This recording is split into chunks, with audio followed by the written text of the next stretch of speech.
اور انبیاء علیہ السلام کا مقصد قرآن کریم فرقان حمید کی تفاسیر میں آپ پڑھیں گے کہ انبیاء علیہ السلام کا اس دنیا کے اندر مقصد کیا ہے، آنے کا مقصد کیا تھا۔ انبیاء علیہ السلام کا اس دنیا کے اندر آنے کا مقصد یہ تھا کہ جو بندے نیک اعمال کرتے ہیں ان پر ان کو خوشخبری دے کہ مبارک ہو تم ایسے اعمال کرتے ہو، قیامت کے دن تمہیں اللہ تعالیٰ جنت میں بھیجے گا، خوشخبریاں دے گا، اور جو برے اعمال کرتا ہے ان کو وعیدیں سنائی جائے گی۔ ہاں نماز چھوڑتے ہو تو اللہ تعالیٰ تمہیں قیامت کے دن پوچھے گا ایسے۔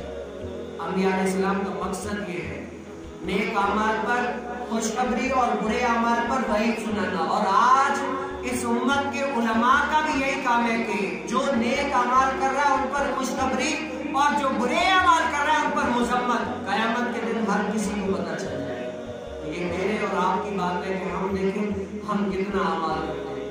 ہم سنتے تو ہر وقت ہیں، ہر ٹائم ہم سنتے ہیں، بھائی کس کو نہیں پتا۔ اور آج کوئی کہے نا کہ مجھے دین کا نہیں پتا، یہ بالکل بات غلط ہو جائے گی۔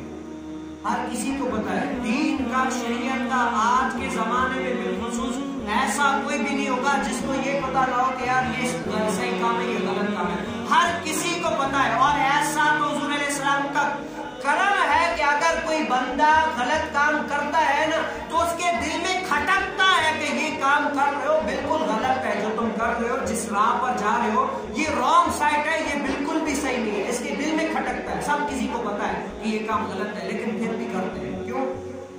اس کی وجہ جو مین ہے وہ یہ ہے کہ انسان کے اندر سے خوف ختم ہو گیا ہے، ڈر ختم ہو گیا ہے۔ کوئی بھی ایسی بات نہیں ہے کہ اگر میں یہ کام کر رہا ہوں کہ اس کا انجام کیا ہوگا، انجام کی فکر نہیں ہے۔ جیسے مثال کے طور پر اگر ہم شہر میں جاتے ہیں، اگر کوئی ہو بڑا رئیس کا بیٹا، سگنل لگے ہوئے لیکن وہ سگنل توڑ کے چلا جائے تو اس کو خوف نہیں ہے کہ یار چالان ہو جائے گا، پیسے کٹ جائیں گے، ضلالت ہوگی۔